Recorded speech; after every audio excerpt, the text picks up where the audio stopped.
you guys were an integral part of that. So thank you. I yield back. Gentleman yields back. Ms. Bice is recognized for 5 minutes.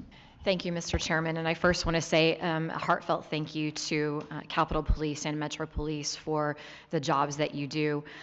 I come from a state that we respect law enforcement and we abide by the letter of the law.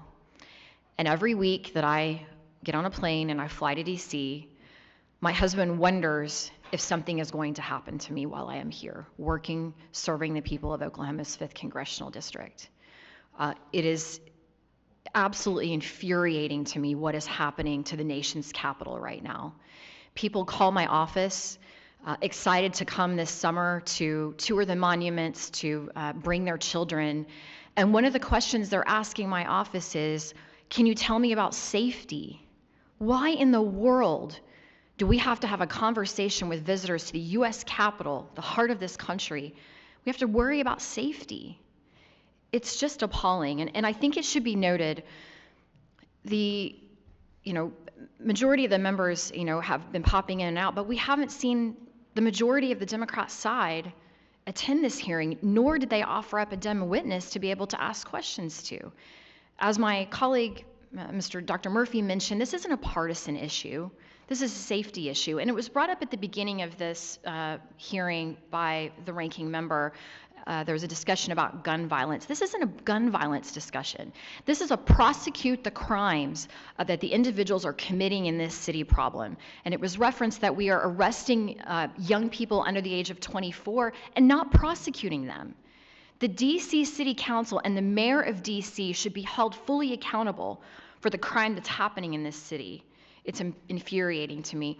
Chief, I want to start with you. How is the USCP trying to suppress or deter crime in the Capitol Hill area?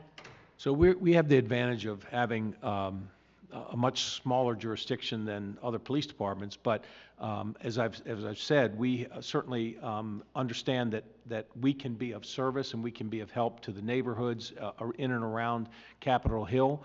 We respond to calls that we hear come out in this area, and I think it's important that we work in partnership with MPD to help them, and but I talk all the time about us being a protection agency, which we are, but we cannot ever walk away from our police responsibilities. We're still cops, and we still fight crime.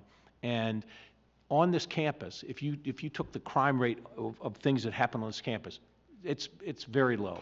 There's not a lot of crime on this campus. Not non-existent, but there's not a lot. So to the extent that we can push that out to the surrounding neighborhoods, certainly push it out where we have congressional events. We're going to continue to do that. So it's just understanding that we need to continue to take our police responsibilities very seriously. It was mentioned by a couple of my colleagues that we have a 50-year low for the number of officers on the MPD currently.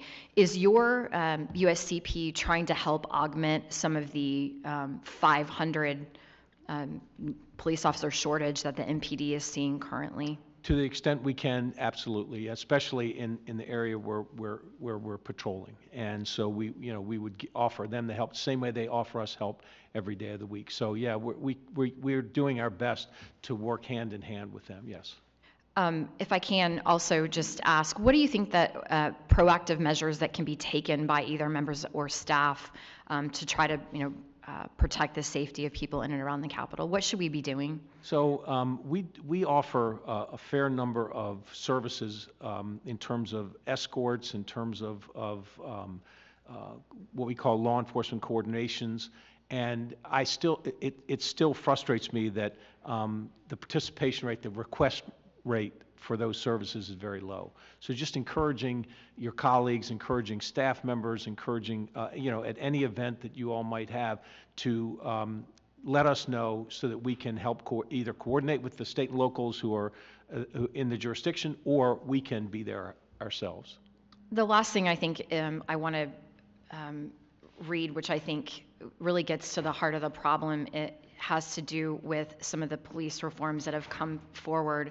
And I would say that DC isn't prosecuting the crimes, not just these individuals that are being classified as youth that are under 24, but a myriad of other crimes as well. There were over 15,000 crimes committed, according to the report that I have in front of me, but more than 10,000 were not actually prosecuted. And I think that's part of the problem. Maybe the DC City Council should look at changing their statutes to allow for an elected DA to be able to hold a DA accountable. And with that, Mr. Chairman, I yield back. The gentlewoman yields back. The gentleman from the state of Ohio, Mr. Carey, is now recognized for 5 minutes.